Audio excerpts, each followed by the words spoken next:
হলুদ হলুদ দাগ দাগ আছে দেখছেন? মেশকাত শরীফ প্রায় আজ থেকে 1000 বছর আগের কিতাব। সুবহানাল্লাহ কন্যা বাবা। এই কিতাব কমি মাদ্রাসায় পড়ানো হয়, আলিয়া মাদ্রাসায় পড়ানো হয়, সব ছাত্ররা এই কিতাবটা পড়ে। কমি মাদ্রাসায় একটা ক্লাসের নাম ওই মেশকাত, এই মেশকাত শরীফ পড়ানো হয়। এই মেশকাতের পৃষ্ঠা নাম্বার 402। জোরে কোন কত? 402 পৃষ্ঠার মধ্যে হাদিস খান আমি পড়তেছি, গভীর খেয়াল। ওয়াজারা ওয়াকানাফি আব্দুল কায়েস কালা মুকাদ্দিমানাল মাদিনা ফাজআলনা নাতাওয়াদার মিনার রাওয়াহালনা ফানাকাব্বিলা ইয়াদু রাসূলুল্লাহ সাল্লাল্লাহু আলাইহি ওয়াসাল্লাম ওয়ার রিজালাহু রাওয়াহুল আবু দাউদ। চিৎকার দি কুন সুবহানাল্লাহ।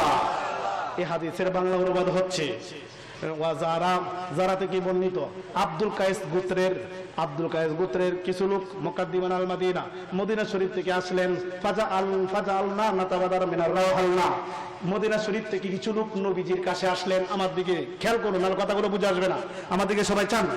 নবীজি বলতেছেন কিছু লোক মদিনা শরীফ থেকে, আব্দুল কায়েস গোত্রের কিছু লোক আমি নবীজির কাছে আসলেন। আসার পরে কি করলেন? মুকাদ্দিমানাল মাদিনা মিনার রাওয়াহালনা, তারা যার উট থেকে নামলেন। এখন তো আমরা বেবি ট্যাক্সি প্রাইভেট কার দিয়া চলাফেরা করি, কিন্তু তখনকার যুগে কিন্তু উট দিয়া চলাফেরা করতো। কি বলেন, ঠিক না ঠিক? উনি বলতেছেন যে এরা কিছু লোক মদিনা শরীফ থেকে আসলেন, যারা বর্ণনা করতেছেন, এসে নবীজির সামনে যার উট থেকে নামলেন। নামার পরে কি করলেন? ফানাকাব্বিলা, চুমা দিলেন। অনেক লোক ওই নামলেন। নামার পরে ফানাকাব্বিলা ইয়াদুন রাসূলুল্লাহ সাল্লাল্লাহু আলাইহি ওয়াসাল্লাম, ইয়াদুন মানে হাত, ফানাকাব্বিলা ইয়াদুন রাসূলুল্লাহ সাল্লাল্লাহু আলাইহি ওয়াসাল্লাম, তারা এসে রাসূল পাক সাল্লাল্লাহু আলাইহি ওয়াসাল্লামের হাত মুবারকে চুমা দিলেন। সুবহানাল্লাহ কন্যা বাবা। শুধু হাত মুবারক পরে কি ওয়ার রিজালাহু, তারা উট থেকে নামিয়া নবীজির হাত মুবারকে চুমা দিলেন।